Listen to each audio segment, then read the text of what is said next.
চতুর্থ শিল্প বিপ্লব এবং আগামীর চ্যালেঞ্জ মোকাবেলা অবশ্যই কারিগরি শিক্ষাকে আমাদেরকে যেমন প্রাধান্য দিতে হবে, আমরা যারা তরুণ প্রজন্ম আমরা তো আমাদের সন্তান ভবিষ্যতে তাদেরকে বলবো অমুকের মতো হও। তা আমরা বাংলাদেশে বলবো কার মতো হতে, আদর্শিক কয়টা ক্যারেক্টার আমাদের সামনে আছে যে আমরা বলবো এর মতো হও। তো তখন আমি বলেছি আমি আমার ছেলেমেয়েদেরকে বলবো জাফরুল্লাহ চৌধুরীর মতো হও। যেখানে আজকে যে ডিপ্লোমা আমরা পড়ছি, এখন কারিগরি আপনারা শিক্ষা দিচ্ছেন, কিন্তু মেডিকেলের ডিপ্লোমা এই কনসেপ্ট বোধহয় জাফরুল্লাহ চৌধুরীর কাছ থেকেই বিশেষ করে এসেছে। স্বাস্থ্যসেবায় তিনি আমি মনে করি বৈপ্লবিক পরিবর্তন ঘটিয়েছেন। শুধু স্বাস্থ্যসেবা না, তার প্রতিষ্ঠান থেকেই নারীদেরকে কর্মমুখী করা, ড্রাইভিং থেকে শুরু করে বিভিন্ন কাজে ব্র্যাকের মতো একটা প্রতিষ্ঠান, স্যার ফজলে হাসান আবেদ কিংবা ডক্টর ইউনূসের মতো ব্যক্তিত্ব গ্রামীণ ব্যাংক প্রতিষ্ঠা করা, এগুলো তো সব আমাদের senior citizen, but middle age তাদের পরবর্তীতে এরকম কয়টা ক্যারেক্টার আমরা পেয়েছি। এখন যদি আমাদের মধ্যে থেকে তৈরি হয় তো নিশ্চয়ই আগামীর চতুর্থ শিল্প বিপ্লব এবং আগামীর চ্যালেঞ্জ মোকাবেলা অবশ্যই কারিগরি শিক্ষাকে আমাদেরকে যেমন প্রাধান্য দিতে হবে, একই সাথে মনে রাখতে হবে যে কারিগরি শিক্ষা যারা লাভ করে তাদের মধ্যে আবার 50% 2 ইয়ার্স পর্যন্ত দেখলাম বেকার। তারপরে কি হয় ওই রিপোর্ট পাই না, ব্যানবিসি রিপোর্টে দেখেছি 1 বছর পর্যন্ত বেকার থাকে 72%, আর 2 বছর পর্যন্ত দেখা গেছে যে 50% বেকার। ডিপ্লোমা পরেও অনেকে এখানে ট্রেনিং করে, কারণ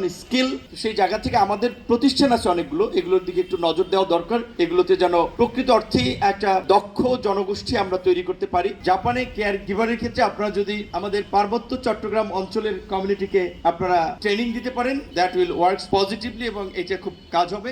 ড্রাইভিং এ যাবে এবং যারা কেয়ার গিভিং এ যাবে তাদেরকে কিন্তু যে ল্যাঙ্গুয়েজ ট্রেনিং এর ক্ষেত্রে N4 N5 বেসিক লেভেল শিখাই দিলে কাজ হয় না। বয়স্ক মানুষ অনেক ক্ষেত্রে ব্রকেন একটা জিনিস কথা ইংরেজি বলে মানে একটু স্পষ্ট বলতে পারবে না, সুতরাং ল্যাঙ্গুয়েজ স্কিলটা একটু মোটামুটি লেভেলের না হলে কিন্তু ওখানে গিয়ে কাজ করতে পারবে না। কেয়ারবিং এর ক্ষেত্রে আপনারা পার্বত্য চট্টগ্রাম থেকে একটু কিছু লোককে ট্রেনিং করার, মিডল ইস্টের অনেক দেশ নার্স নিতে চায় কিন্তু গভর্নমেন্টের কাছ থেকে আবার মানে সরকারি নার্স অনেক ক্ষেত্রে নিতে চায় না, কারণ বিশ্ব স্বাস্থ্য সংস্থা সহ বিভিন্ন রিপোর্টে তো দেখে যে আমাদের জনসংখ্যার অনুপাতে আপনার নার্স ডাক্তার কম। তো সেই ক্ষেত্রে আপনার বেসরকারি প্রতিষ্ঠানগুলো এই ক্ষেত্রে এগিয়ে আসতে পারে। দেশের অর্থনীতিকে ব্যালেন্স রাখতে হলে আমাদের এই মার্কেটটা ধরতে হবে, সেক্ষেত্রে বেসরকারি সংস্থাগুলোকে এগিয়ে আসার বিকল্প নাই। সকলকে ধন্যবাদ।